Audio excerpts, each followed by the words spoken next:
Um livro Cefa de Luz e outro irmão fará a prece.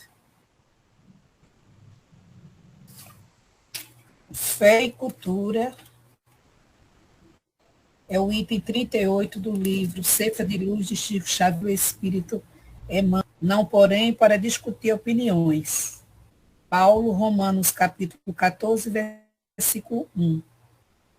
Indubitavelmente, nem sempre a fé acompanha a expansão da cultura, tanto quanto nem sempre a cultura consegue alterar-se ao nível da fé. Um cérebro vigoroso pode elevar-se a prodígios de cálculo ou destacar-se nos mais entranhados campos da emoção, portas adentro dos valores artísticos, sem entender bagatela de resistência moral diante da tentação ou do sofrimento. De análogo modo, um coração fervoroso é suscetível das mais nobres demonstrações de heroísmo perante a dor ou da mais alta reação contra o mal. Patenteando manifesta incapacidade para aceitar os imperativos da perquirição ou dos requisitos do progresso. A ciência investiga, a religião crê. Se não é justo que a ciência imponha diretrizes à religião, incompatíveis com as suas necessidades do sentimento, não é razoável que a religião obrigue a ciência à adoção de normas inconciliáveis com as suas exigências do raciocínio. Equilíbrio ser-nos-á o clima de entendimento em todos os assuntos que se relacionem à fé e à cultura, ou estaremos sempre ameaçados pelo deserto da descrença ou pelo charco do fanatismo. Auxiliemos-nos mutuamente. Na sementeira da fé, aprendamos a ouvir com serenidade para falar com acerto. Diz o apóstolo Paulo, acolhei o que é débil na fé, não porém para discutir opiniões. É que para chegar à cultura, filha do trabalho e da verdade, o homem é naturalmente compelido a indagar, examinar, experimentar e teorizar. Mas para atingir a fé viva, filha da compreensão e do amor, é forçoso servir. E servir é fazer luz. Que assim seja, o irmão irá fazer a prece. Posso fazer.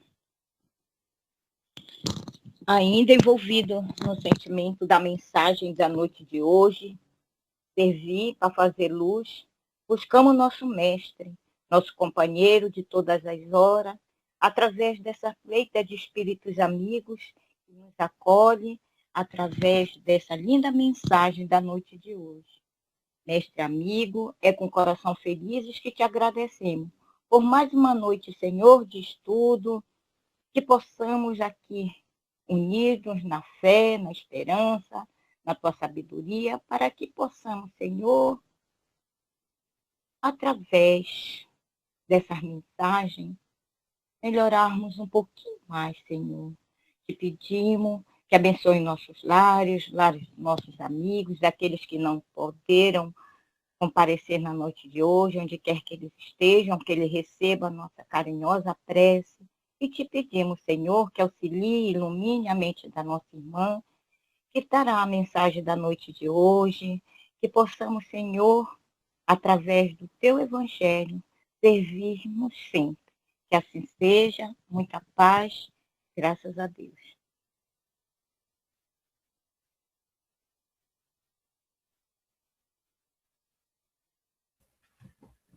Que assim seja.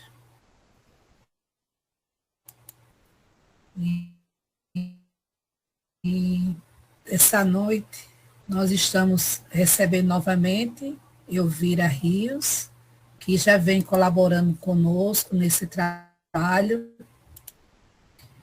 Elvira, para quem ainda não conhece, né, ela é natural da Bahia, hoje mora em Ponta Grossa, no Paraná, né, e já há algumas décadas, né, há uns 30 anos, ela já vem trabalhando com dedicação, né, nos estudos, nas reflexões doutrinárias, nas atividades de divulgação da doutrina espírita, sempre com muito carinho, responsabilidade e compromisso com os ensinamentos de Jesus e de Kardec. Então, eu vir essa noite, ela vai trazer o capítulo, né, 13 do livro Pontos e Contos, de Chico Xavier, pelo Espírito Irmão X,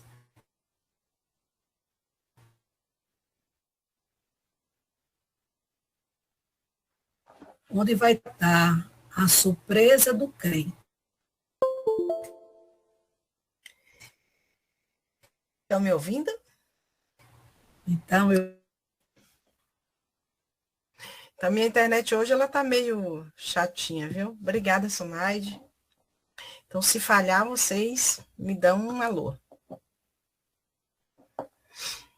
Então, hoje eu vou trazer um texto bem interessante. Muito interessante para nós que estamos na doutrina, que estamos seguindo o Evangelho do Cristo. É um texto curto, né? Convido também. Não trouxe o texto na íntegra, como eu gosto, mas trouxe alguns. Agora, se você tiver com sua câmera aberta, eu fecharia. Tá falhando? O áudio estava. Mas se você quiser, você fecha, por enquanto, o seu vídeo. Então, vou lá fechar no meio do caminho você abre, para ver se tem melhorado a conexão. Então, tá bom. Vou fechar. E aí você me fala, você me diz, viu, Sunaide, se tá ok. Então, hoje eu vou trazer um texto que, pra gente é um tapa na cara, né? Um tapa com luva de pelica. É um texto simples, é um texto gostoso de ler. Convido vocês a lerem, né? Porque eu não trouxe o texto na íntegra, mas trouxe alguns fragmentos do texto. A surpresa do crente, que eu acho que é a surpresa de muita gente aqui, inclusive a minha. Então, eu trago aí, né, Jesus, e a gente tem aí uns personagens, né? A gente tem o crente e tem Jesus. Mas antes de tudo, vocês sabem que eu gosto sempre de estar trazendo uma pergunta. Eu queria fazer uma pergunta aí a nós que estamos na sala. O que estamos fazendo com aquilo que recebemos de Deus? O que a gente tem feito diuturnamente, todos os dias, com aquilo que a gente recebe de Deus? O dom da vida, os dons que temos, né? As oportunidades de se vir ao próximo, as oportunidades de trabalho, o dom da fala, o dom do olhar, as mãos, literalmente as nossas mãos, essas que temos materialmente falando. O que a gente tem feito com tudo que a gente recebeu desde o dia que nós voltamos para essa terra, desde o dia que nascemos? É essa a minha pergunta, que eu quero que vá permeando aí a minha fala, né? Então, eu trago o texto, eu quero trazer esse pedaço do texto que é o início, né, para a gente trabalhar sobre ele. Aqui é o texto na íntegra. Então, o devoto feliz experimentava a doce comoção do espetáculo celeste. Mais que a perspectiva do plano divino, porém, extasiado, o Senhor à frente dele. Chorava ébrio de júbilo. Sim, era o mestre que se erguia ali, inundando-lhe o espírito de alegria e luz. Então, aqui, né, o irmão X já vai nos dando a pista do que acontece. Existe um devoto extasiado, porque Jesus estava na frente dele. Ele chorava de alegria, né? E inundava seu espírito de tanta felicidade de ver Jesus.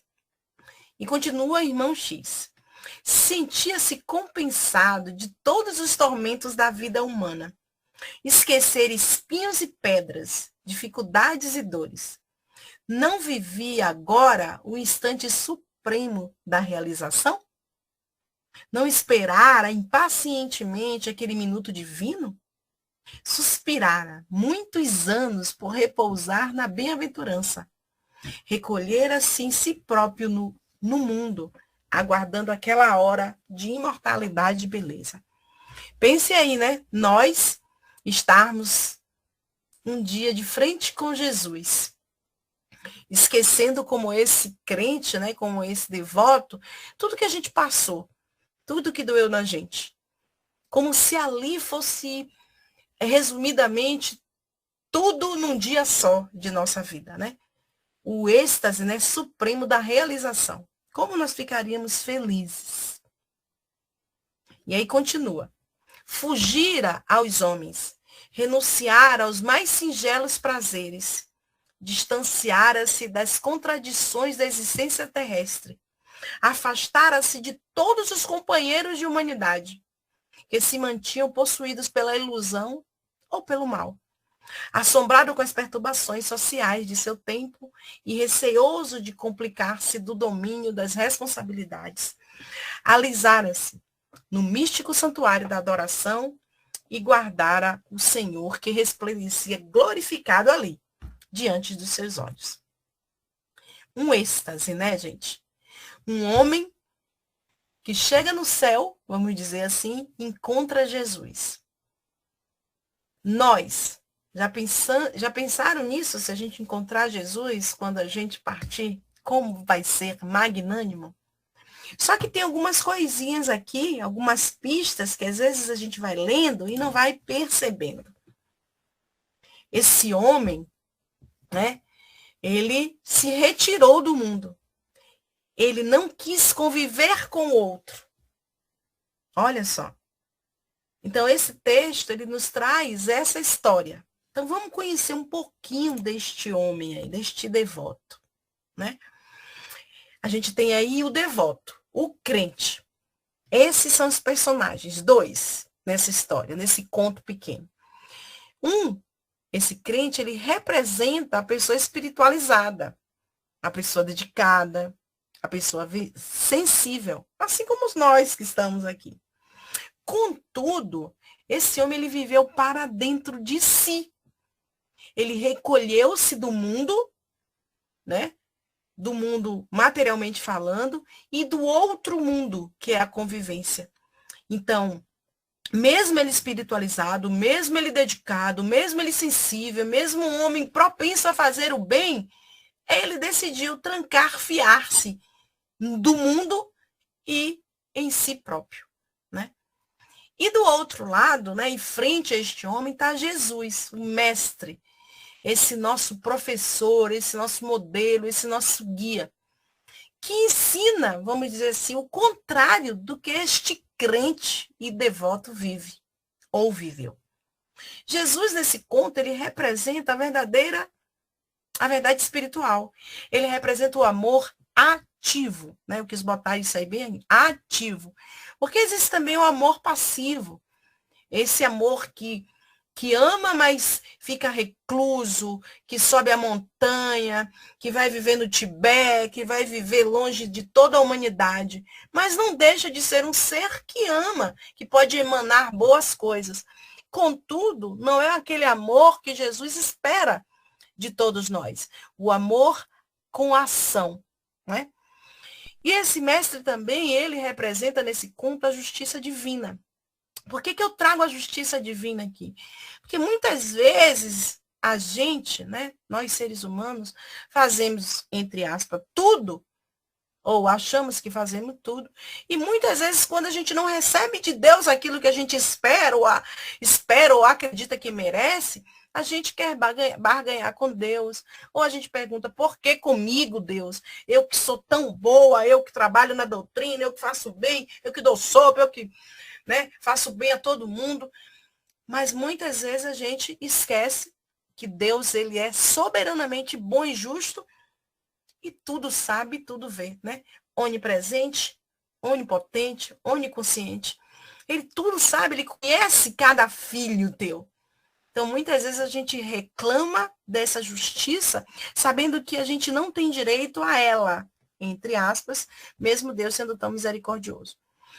Jesus aqui também, ele não apenas acolhe, porque ele acolhe esse devoto durante o conto, mas ele também educa. E, acima de tudo, ele corrige. Corrige com amor, como um irmão maior, né? Como um irmão sábio, como um irmão que sabe mais do que o outro, que tem mais experiência, que está mais perto, né, da verdade divina.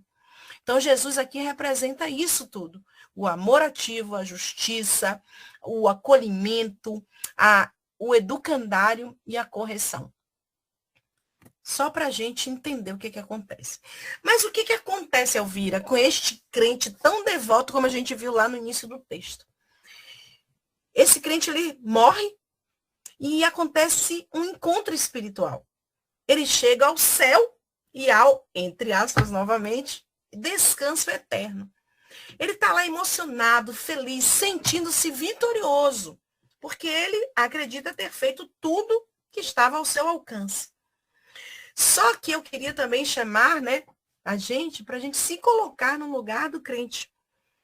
A gente vai percebendo no longo do conto que esse personagem não está distante de nós. Ou melhor, esse personagem somos nós. Nós somos os crentes. Nós somos esse religioso, nós somos esse ser espírita. Nós somos esse ser que acha que está embriagado de luz, fazendo tão pouco. Né? Então, muitas vezes a gente estuda, a gente fala, a gente participa, a gente ajuda, a gente trabalha na casa espírita, né? E silenciosamente, dentro da gente, a gente pode até começar a pensar, nossa, já fiz tudo. Já estou bem, já faço o suficiente, já está tudo ok. Se agora eu encontrar Jesus, pronto. E aí que mora esse perigo. A sensação de estarmos prontos, né? E aí, eu trago um pouco aí do Evangelho segundo o Espiritismo, no capítulo 17, que traz o que é o verdadeiro espírita, como é que a gente reconhece esse verdadeiro espírita. E a gente sabe, né, e Allan Kardec nos alerta que o verdadeiro espírita reconhece-se pela sua transformação moral. Então, muitas vezes a gente faz muita coisa na casa espírita, a gente faz muita caridade fora da casa espírita, até por onde a gente anda, por onde a gente trabalha, mas a gente não se transforma moralmente. A gente não se melhora moralmente. E como diz, né, também Santo Agostinho, no final do dia, de cada dia, se a gente pudesse fazer aquela análise, né, fiz todo o bem que eu podia, magoei alguém, fiz o máximo, dei o máximo de mim, multipliquei os meus talentos. Então, essa averiguação moral, ela é necessária justamente para a gente não cair no perigo desse crente que, né, se anelou, né, do mundo, quis, não, eu não vou conviver com as pessoas, eu não vou interagir com o outro, mas eu vou continuar amando, fazendo bem, mas longe de todo mundo. Então, Jesus, nesse conto, ele começa a fazer algumas perguntas para esse devoto, para esse crente, para esse espírita, para esse religioso, seja de qualquer religião. E aí, ele diz que guardou tudo no coração. Ele vai respondendo as perguntas de Jesus. O que você fez com isso? Guardei no coração. E o que você fez com aquilo? Guardei no coração. Né? O que você fez com as bênçãos? Guardei no coração. E aí vem aquela revelação avassaladora. Ele não aplicou nada do que recebeu. Ele guardou tudo no coração. Resultado, o crente está lá, morreu, está na glória divina, e Jesus diz, olha, você vai ter que voltar para a terra para trabalhar. Você vai ter que voltar para praticar. No finzinho do conto, ele olha as mãos de Jesus e vê os cravos, né? A marca de cravos na mão de Jesus. Jesus trabalhou até quando estava crucificado na cruz. Jesus, ele trabalhou até o último momento de estar no mundo vivo.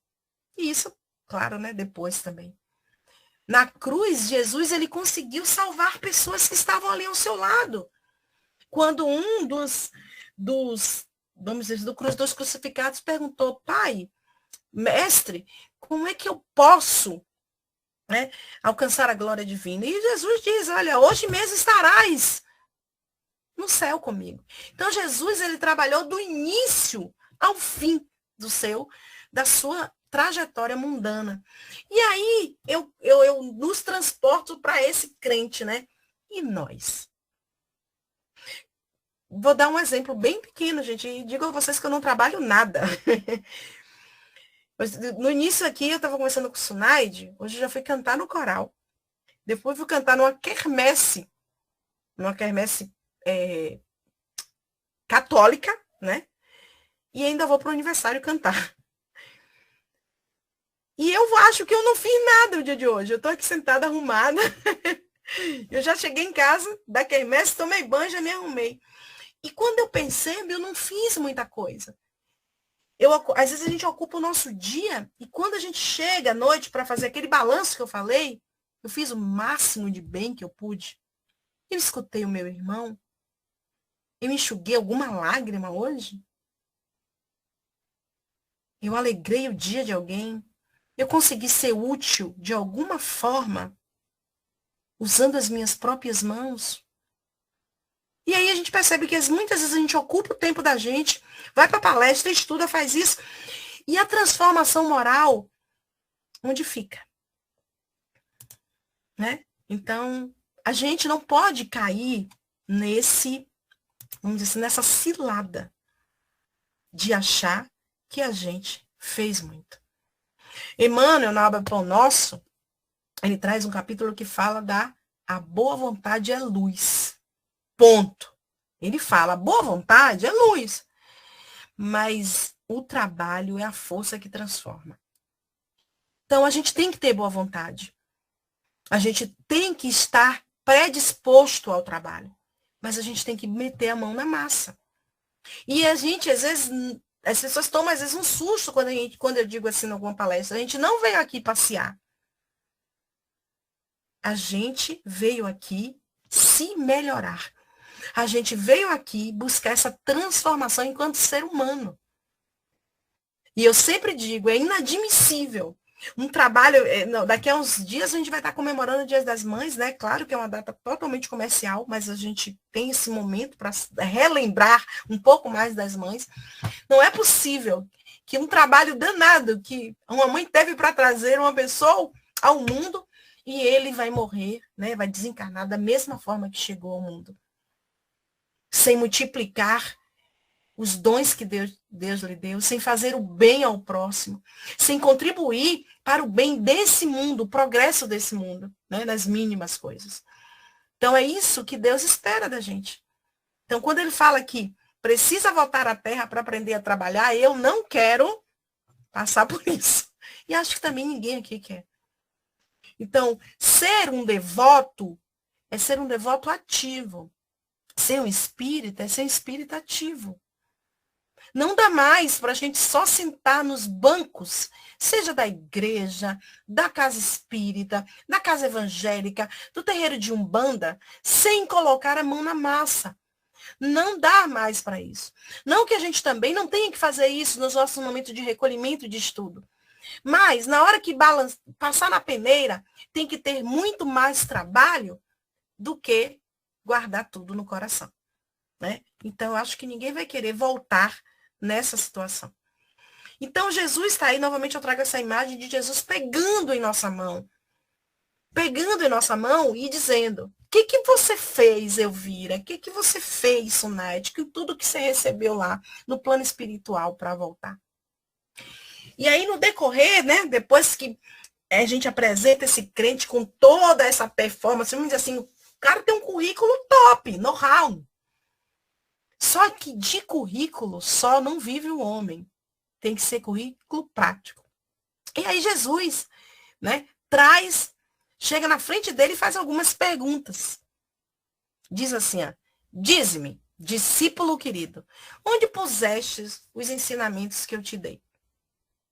E aí eu pergunto a vocês, onde vocês estão? Onde nós estamos? Colocando os ensinamentos que Jesus nos deu.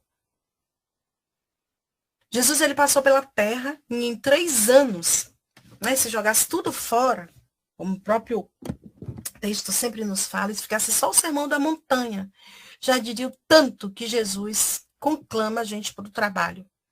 As bem-aventuranças. né? O que é que a gente tem feito com os ensinamentos das bem-aventuranças? Será que a gente tem fugido, né? Será que a gente tem feito igual a este homem que simplesmente fugira dos homens ou fugira aos homens, né? Se abstendo dessa convivência? Porque isso é muito profundo. Porque nem sempre a gente foge só fisicamente, gente. Às vezes a gente foge emocionalmente.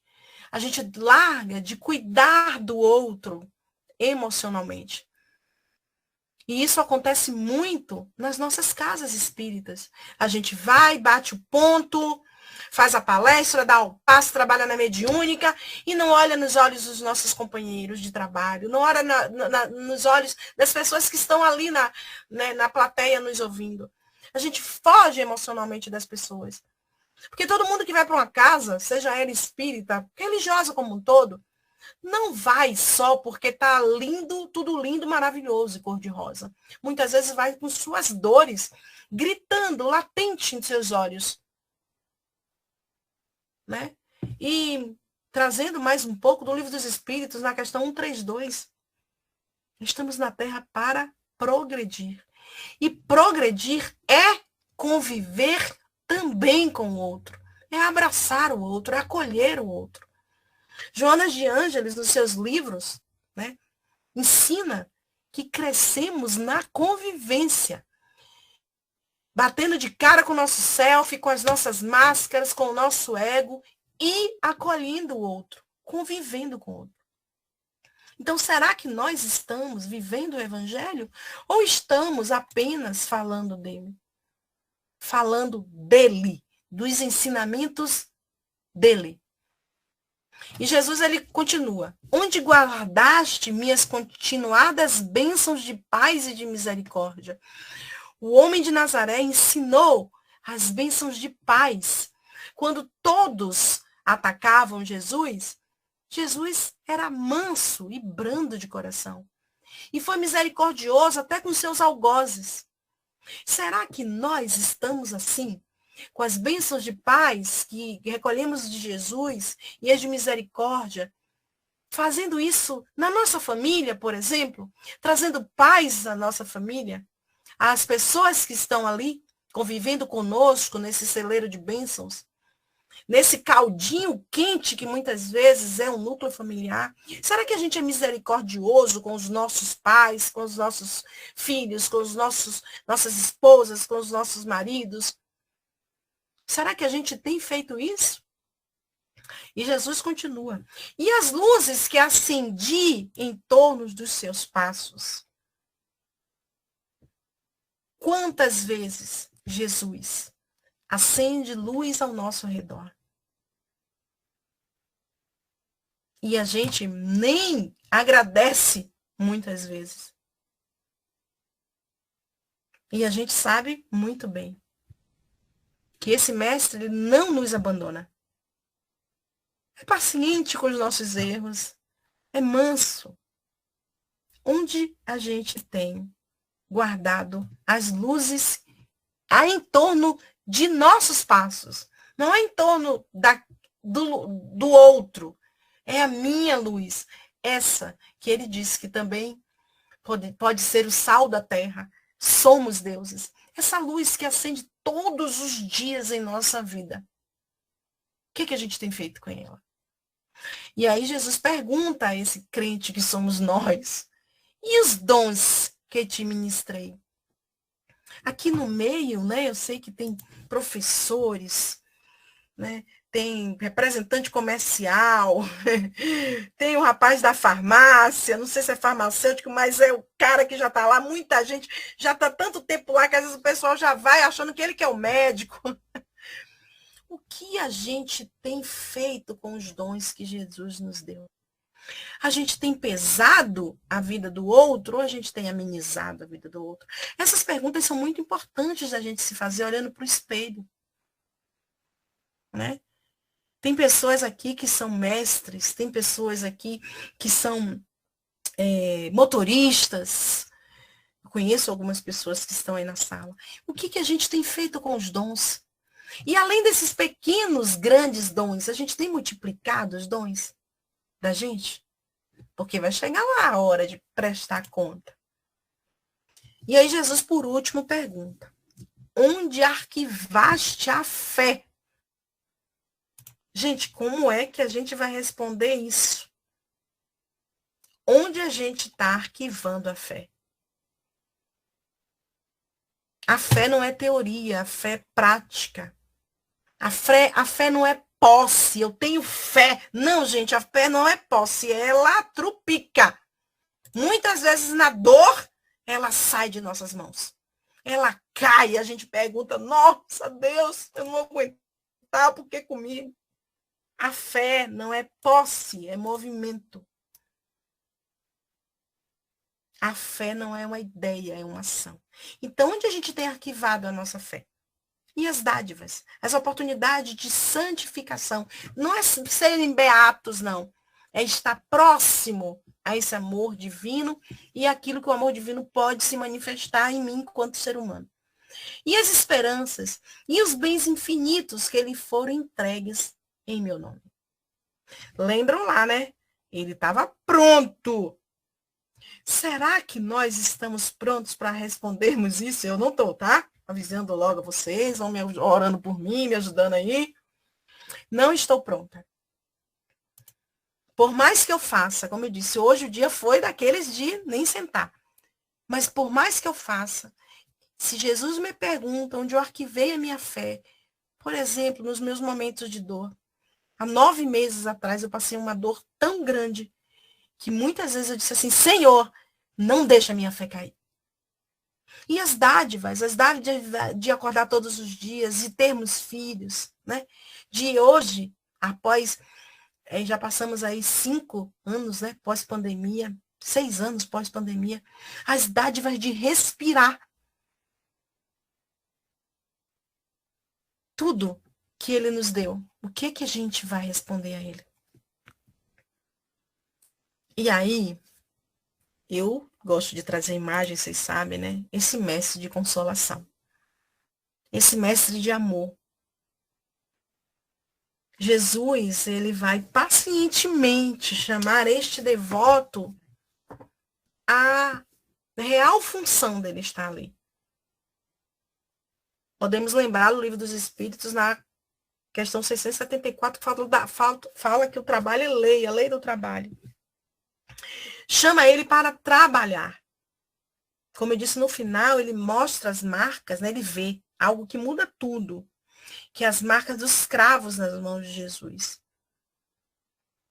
Então, ele manda este homem retornar à terra.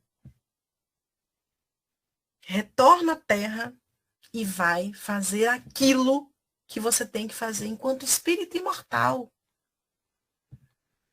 Cristo, ele não apenas falou de trabalhar, Cristo viveu o trabalho, Cristo viveu o amor, o serviço ao próximo. Muitas vezes, talvez ele nem quisesse trabalhar, mas em nome do Pai ele estava lá, firme e forte. Em situações de dor, de festa, Jesus estava sempre trabalhando. Mas mesmo Jesus, ele chamando este homem, como está aí nessa imagem, ele não condena. Ele só convida. Mas por que Jesus não nos condena? Porque ele sabia e sabe de todas as nossas falhas, brechas. E ele não está para nos condenar aqui. Ele está para nos convidar. E é esse o convite que o irmão X faz nesse pequeno conto, um convite ao trabalho. Dava para a gente trabalhar esse conto em várias vertentes. Pensa aí, alguém bom, mas que resolve viver dentro de uma caverna. Vai estar recolhida toda a sua bondade no meio das pedras. Alguém muito bom, mas resolve viver pelo mundo sem parada, sem plantar e também sem colher. Então, Jesus, ele não condena, ele faz um convite e ele vai um pouco além. Ele sente, né, a comoção por este homem. Não a dor, mas a comoção. Ele se comove, ele fala assim, olha, realmente ele até fez muita coisa, porém, e essa comoção é muito boa a gente entender ela, porque a gente sabe que a vida continua. A gente acredita que a vida continua após a morte. Então, o trabalho continua, o aprendizado continua, as benéficas continuam, as luzes continuam. Não é uma coisa circunscrita a essa encarnação, aos meus 50 e poucos anos, não. Mesmo que eu desencarnasse agora, tudo que Jesus pergunta a este homem ia continuar gravitando em torno de mim, girando em torno de mim. Eu ia, né, quando eu reencarnar, eu vou ter outra família, outros membros, outros amigos, outro serviço, eu venho com outros dons, eu vou receber outras bênçãos do alto. Então, não se encerra ali. Então, Jesus, talvez, eu me pondo no lugar deste crente, ele disse, poxa, que castigo, eu tenho que voltar para a terra de novo. Mas, em verdade, é mais uma oportunidade de aprendizado. Jesus, nesse momento, com esse crente, ele valoriza esse espírito. Ele entende que o seu valor não está só no bem que ele deixou de fazer, mas nos próximos que ele possa fazer. Então, o convite é o tempo inteiro, nas doces palavras que ele pergunta. Eu vou voltar ao texto. É um convite o tempo todo. Que fizeste com o ensinamento? Ah, não fiz nada não. Então vai ter que voltar e vai fazer de novo. Então, assim, Jesus, ele não nos tira nada. Pelo contrário, ele vai nos dando. Bênçãos, elas não se resumem ali. Elas vão estar ali, vão estar com você, vão estar para você e para você multiplicar a paz e a misericórdia. E nós precisamos tanto disso nesse mundo. Atualmente, nós temos dezenas de conflitos ativos. Existem nesse momento pessoas bombardeando e sendo bombardeadas, matando e sendo mortas. Estamos nesse momento com o Nordeste, grande parte de alguns estados debaixo d'água, precisando de luzes dos dons que nós recebemos de Deus. Temos nesse momento, segundo as estatísticas, a cada 45 segundos, uma mulher é agredida dentro da sua própria casa. Muitas vezes, a gente ouve esses gritos de horror e nem liga para a polícia. Porque a gente ainda continua com práticas antigas. Que briga de marido e mulher, ninguém mete a colher. Nesse exato momento, pelas estatísticas, a cada 2 minutos, uma criança é violentada por pessoas que elas mesmas conhecem do seu convívio. Então, onde a gente está colocando a nossa fé e as oportunidades de andarmos ao lado do Cristo? E os bens infinitos que a gente vai recebendo sem nem perceber. Se cada um daqui pudesse, nesse exato momento, contar as bênçãos que recebeu da hora que abriu os olhos até agora, às 18 horas e 40 minutos, talvez faltasse dedos para contar as bênçãos. Mas das mínimas às máximas, daquelas que às vezes a gente nem percebe, nem sente, de tão, vamos dizer assim, material que estamos. Né? De tão materializados que estamos. Então, Jesus, ele nos convida novamente a retornar.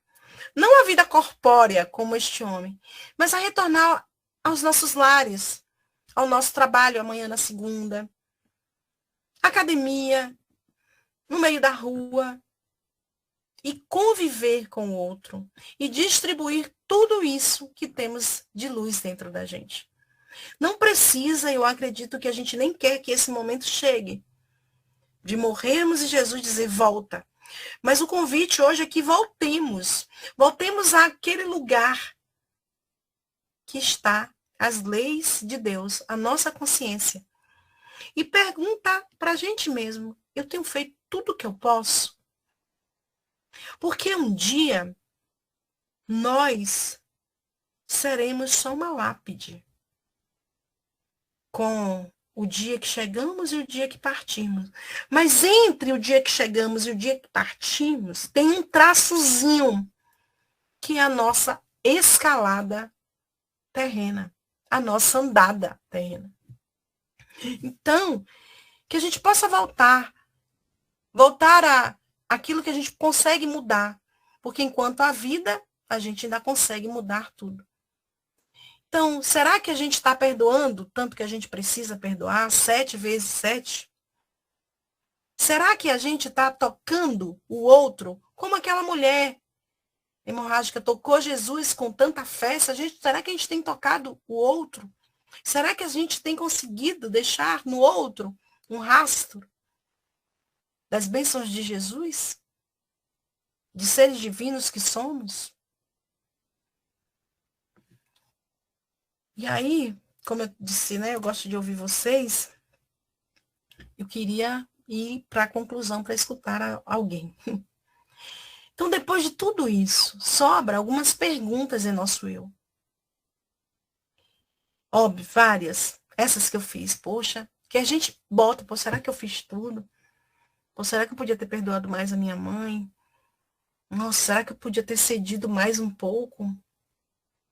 Mas dentre tantas as perguntas que a gente faz, se hoje fosse o nosso encontro com Jesus, o que nós diríamos? Diríamos que estudamos, que palestramos, que falamos, que participamos? Será que teríamos coragem de dizer que nos deixamos transformar?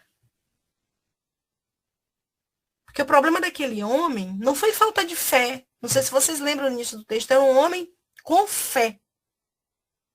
O problema daquele homem foi achar que estava pronto. Será que nós estamos achando que estamos prontos? Se isso acontece comigo ou com qualquer um de nós aqui, é o nosso maior erro e o nosso maior risco. E não é o erro que nos afasta de Deus. Por incrível que pareça, mesmo as pessoas que erram podem estar perto de Deus.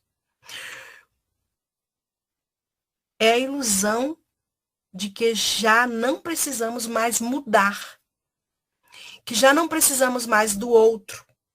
É isso que nos afasta de Deus, é essa ilusão de que a gente está pronto. E Cristo, ele não condena. Como eu falei, ele nos convida. Volta. Volta, Elvira. Volta para a vida. Volta, Elvira. Volta para amar. Volta para servir. Volta para perdoar, Elvira. Porque o céu, a gente sabe disso. E quem ainda não sabe, que se esqueceu, lembre, não é um lugar acima de nós. É um estado da alma. E esse estado da alma é o estado que eu construo e vivo. E o que é que eu estou construindo? E o que é que eu estou vivendo? Então, o meu convite é, ainda dá tempo. O convite do Cristo é que ainda dá tempo. Né? Então, vamos pensar sobre isso, que ainda dá tempo a gente voltar. Esse mestre de amor, de luz, ele nos convida para o retorno. E, para eu abrir para vocês, vou tirar aqui, que agora eu vou voltar para a tela. Eu gosto muito até citei ela essa semana, no livro Fonte Viva. É uma mensagem que eu gosto muito. A mensagem de número 5.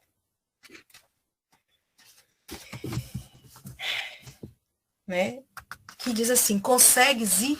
No finalzinho ele diz assim, Jesus, o nosso Salvador, estende-nos os braços, amoráveis e compassivos. Com ele, a vida enriquece-á de valores imperecíveis, e à sombra dos seus ensinamentos celestes seguiremos, pelo trabalho edificante, na direção da pátria universal. Todos os crentes, leiam-se crente aquele que crê em Deus, tá? Em Jesus. Todos os crentes, registre-lhes o apelo consolador, mas raros se revelam suficientes valorosos na fé para lhe buscarem a companhia. Resumindo, é muito doce escutar o vinde a mim. Como Jesus já disse, né? Vinde a mim, todos os que estão cansados, oprimidos, fadigados, e eu vos aliviarei. É muito doce a gente escutar isso. Mas, para falar a verdade, já consegues ir? Será que nós já conseguimos ir para esse Cristo? Então, é a nossa mensagem que eu deixo hoje. E quero ouvir vocês. Nessa pergunta que eu vou voltar, para não ter dúvida. O que estamos fazendo com aquilo que recebemos de Deus?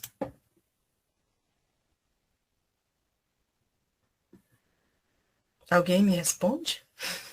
Alguém fala comigo? Elvira, e meus irmãos aí, né, todos que estão aí a estudar. Como é difícil, realmente.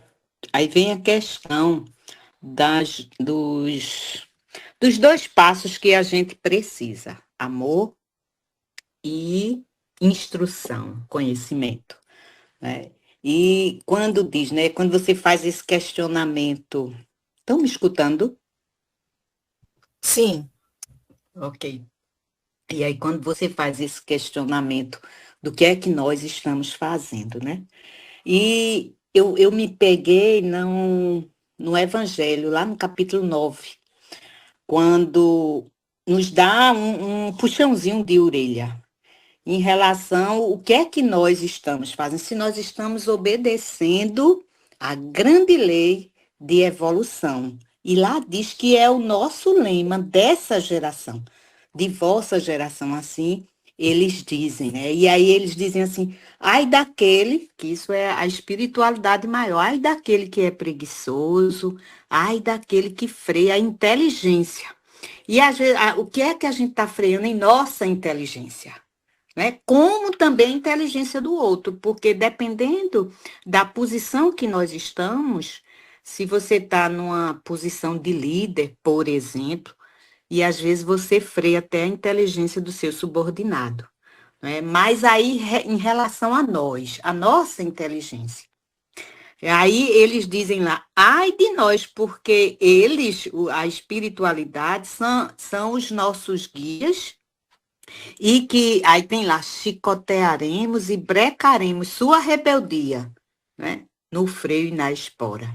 Toda resistência orgulhosa, mais cedo ou mais tarde, cederá. Então, isso é uma lição, eu digo, é um puxãozinho de orelha para nós, porque a gente está aí em busca, o Espírito Verdade disse, amar o primeiro ensinamento, instruir-vos o segundo. E aí, o que é que nós estamos fazendo da nossa inteligência? Né? A questão moral também, mas a moral vem o quê? O que é a moral? Assim já também responderam a espiritualidade, que todos os ensinamentos que Jesus deixou. Então, o que é? Aí fica aí essa interrogação, porque você diz assim, você está sendo até modesta quando você disse que hoje eu não fiz quase nada, e saiu aí mostrando o que você fez. Mas, assim, tem que ser devagarzinho, a gente não é no estralar dos dedos. É porque eu digo, meu Deus, nas minhas orações eu tenho pedido muito, me ajuda a colocar em prática, porque não é fácil. Conhecimento a gente está indo em busca, mas e a prática? Né? E aí eu tenho pedido, o que eu tenho feito é pedido em minhas orações, já me vejo caindo, gosto muito de falar sobre a indulgência. E eu digo, meu Deus, como eu estou longe da indulgência. Mas gosto de falar, gosto de estudar. Por quê? Porque quando eu estou caindo, eu digo, faltei da indulgência aqui. Entendeu? Estou muito longe, ainda digo isso, mas estou em Todos nós, busca. Tereza. Entendeu? Então, eu acho que assim fica difícil a gente responder o que é que nós estamos fazendo, mas estamos tentando, é lento, Sim. é muito lento, né? Não é nada no piscar de olho, né? É isso. Obrigada, Tereza. O tentar já é fazer. Né? Quando eu trouxe o texto, eu não sei se vocês atentaram.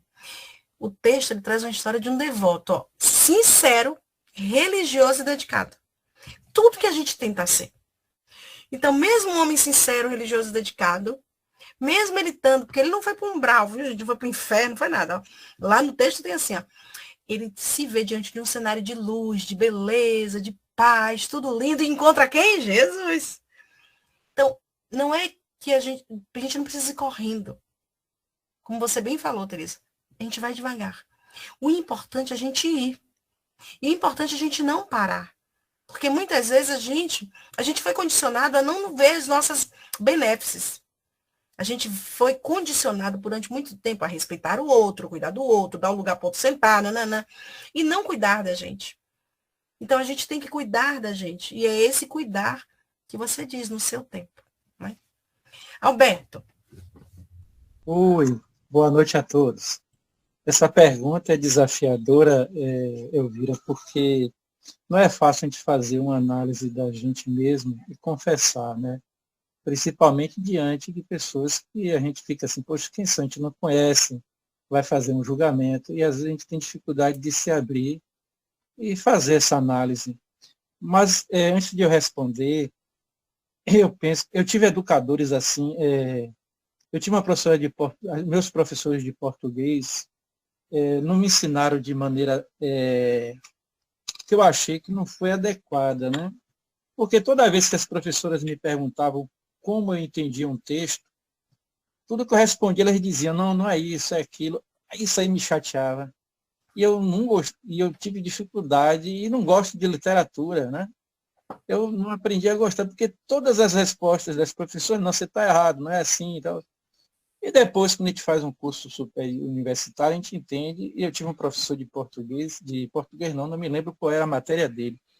Ele dizia assim, a melhor maneira, o melhor português, a melhor comunicação é aquela que se entende.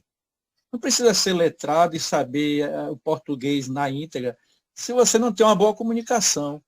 Então ele dizia assim, o feirante que sabe se comunicar, ele está ali. Né? Então o importante é a comunicação. Por que eu trago essa reflexão? Porque eu aprendi dentro do espiritismo a didática, que às vezes não é boa, e diz assim, nós precisamos da perfeição. O objetivo do espírito é a perfeição. Gente, a perfeição está tão longe. Está tão longe. E a gente não tem como ter parâmetro para dizer, eu já estou na perfeição. Não tem. Aí eu aqui agora, raciocinando, Alberto, como é que parece que o meu ego, meu self estava dizendo, analise de uma forma bem simples. E aí você vai ter resposta. É como você iniciou a palestra aí, o estudo. Né? Você fez coisas hoje que preencheu o seu tempo e que foram úteis. Talvez você não tenha condições de analisar, mas você se integrou no grupo, você participou, vai numa religião, né? Ali fazer um canto, vai participar. Eu penso que se a gente tiver um olhar mais simples, né, a gente vai ter resposta e vai ver que aquele pouquinho que a gente faz, às vezes é útil, mas precisa sempre melhorar mais. Mas por essa didática que às vezes nos impõe, que a gente tem que buscar a perfeição, e Kardec nunca falou em perfeição, ele falou em progresso. Aí já é diferente.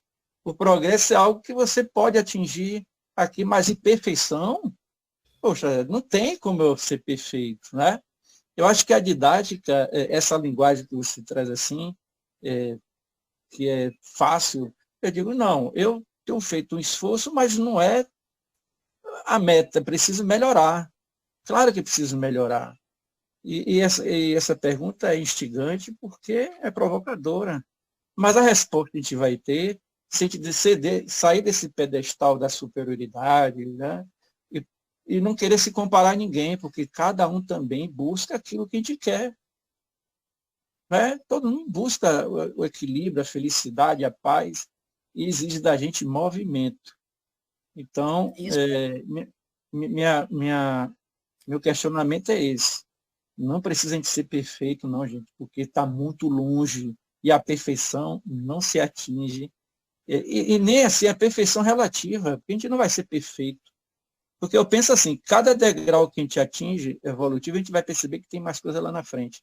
O universo está em expansão e a nossa consciência também é tamanha que a gente não tem condições ainda de perceber a capacidade do ser consciente das coisas. Então tem que ser devagar, lento.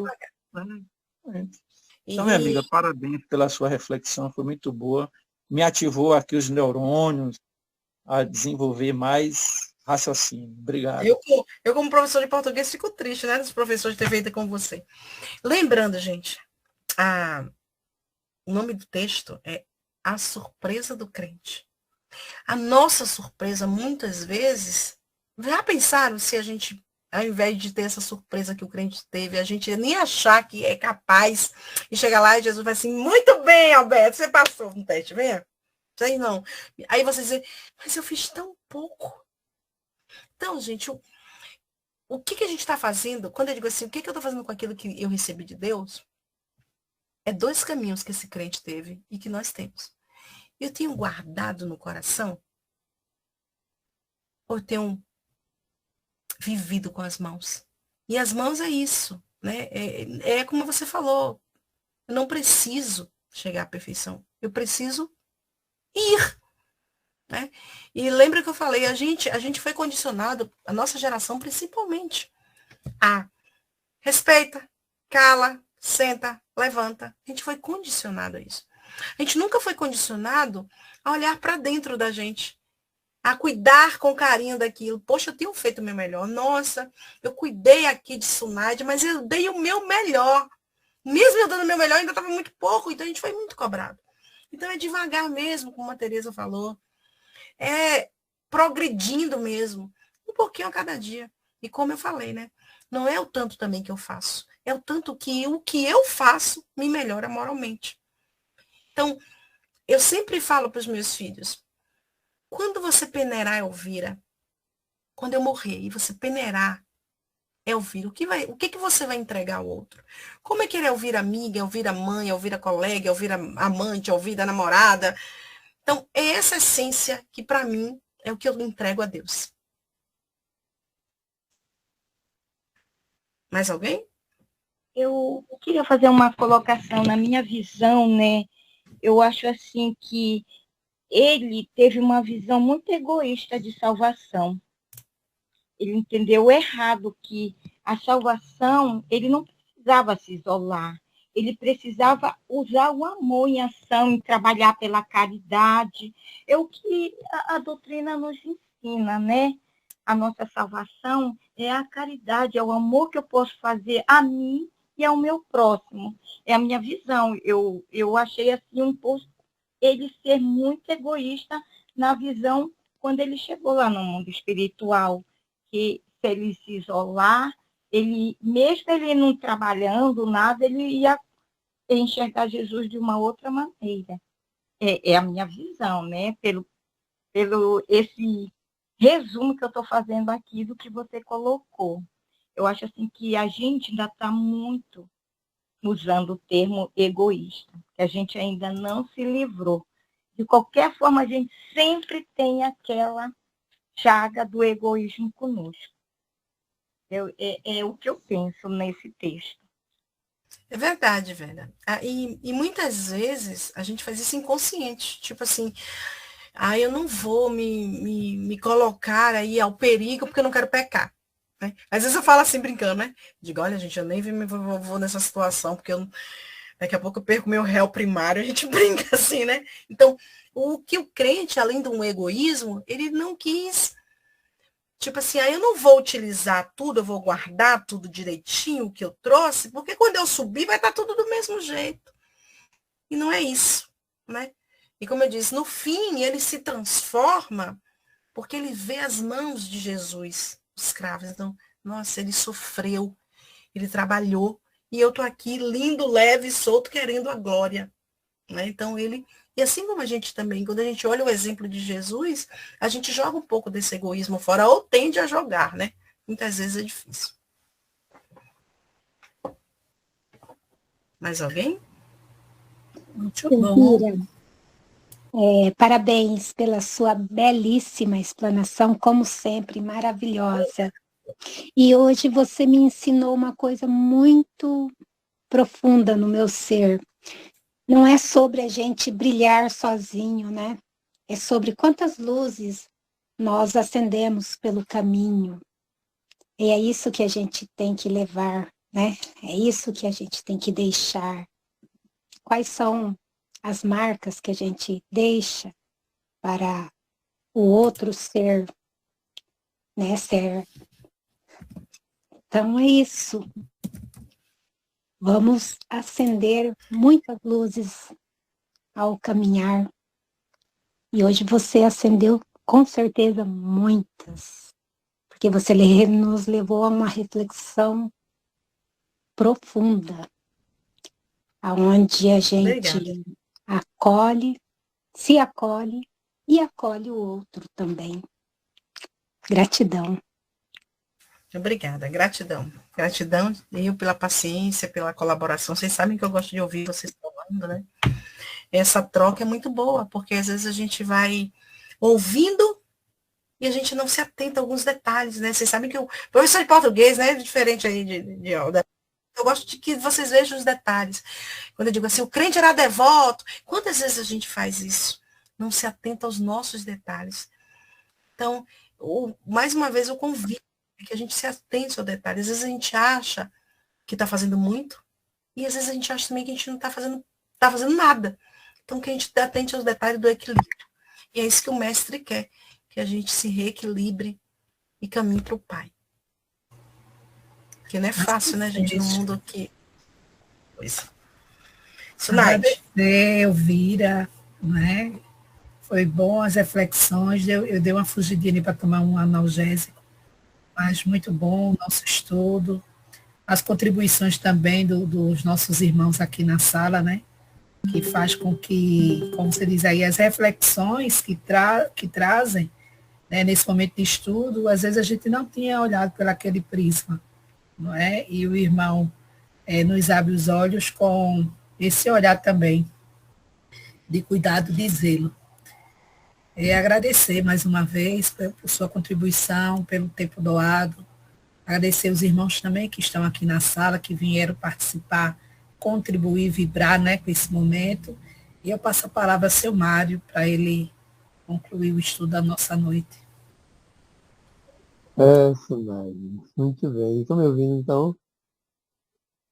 Está me ouvindo? Estou, seu Mário. Estamos. Elvira, Deus abençoe, muito obrigado, viu? Seguimos Obrigada. cooperando, estimulando todos nós. Eu vou deixar ao critério de quem quiser fazer a prece, né, para finalizar o nosso trabalho da noite. Alguém se prontifica? Teles? Se não for, eu vou indicar. Senhor Teles, acho que ele não entendeu. Teles vai fazer a prece, Teles? Já, posso fazer. Eu estou meio rouco. Estou bem carregado hoje. Ele sempre foge. Seu Dalberto? Vou fazer. Nesse momento, é só agradecer ao Mestre Jesus por todas as bênçãos concedidas, por essas maravilhosas informações, vibrações de amor e de luz colocada pelo Mestre Jesus no nosso caminho. Que assim possamos ser realmente esse irmão que trilha o caminho do amor, da paz, através da fé, da coragem, da dedicação, para encontrar o verdadeiro amor ensinado por Jesus. Abençoa todo mundo que envolve de paz e harmonia e que possamos no trabalho maravilhoso de levar esses pontos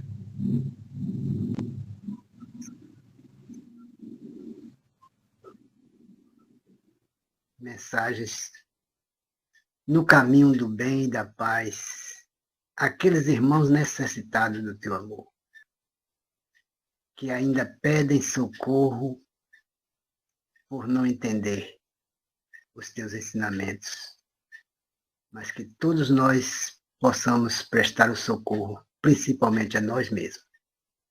Que a paz esteja com todos, por hoje, amanhã e sempre, e assim seja. Em nome de Deus, Pai Todo-Poderoso, em nome de Jesus, em nome de Maria, finalizamos mais um trabalho na noite de hoje, desejando a todos muita paz.